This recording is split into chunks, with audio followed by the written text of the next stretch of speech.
Gula darah tinggi pas hamil, padahal sebelum hamil enggak. Kok bisa?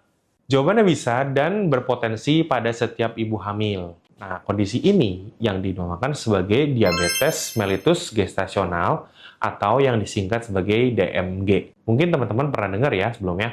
Kenapa ibu hamil berpotensi untuk terjadi diabetes mellitus gestasional? Sebenarnya hal ini disebabkan oleh suatu hormon dalam kehamilan yang disebut sebagai HPL atau Human Placenta Lactogen. Nah, si Human Placenta Lactogen ini diproduksinya dari si plasenta.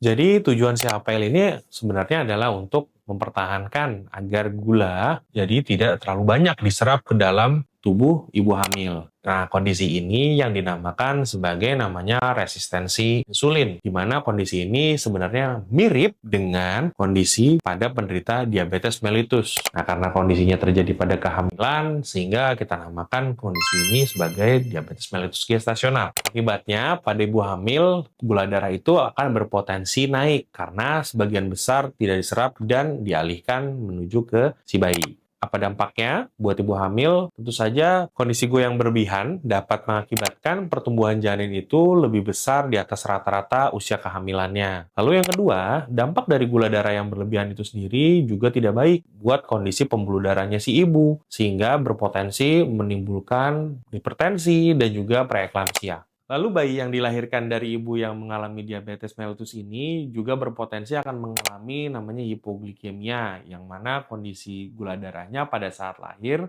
akan tiba-tiba sangat menurun. Dan sudah banyak studi juga yang mengatakan bahwa apabila ada kondisi DMG pada kehamilan ini, juga dapat menyebabkan diabetes mellitus tipe 2 pada saat nanti di usia yang lebih lanjut. Jadi penting ya bagi ibu hamil untuk mengetahui apakah memang dirinya berisiko terkena diabetes mellitus gestasional. Untuk mencegahnya, yuk kita bahas di konten selanjutnya ya.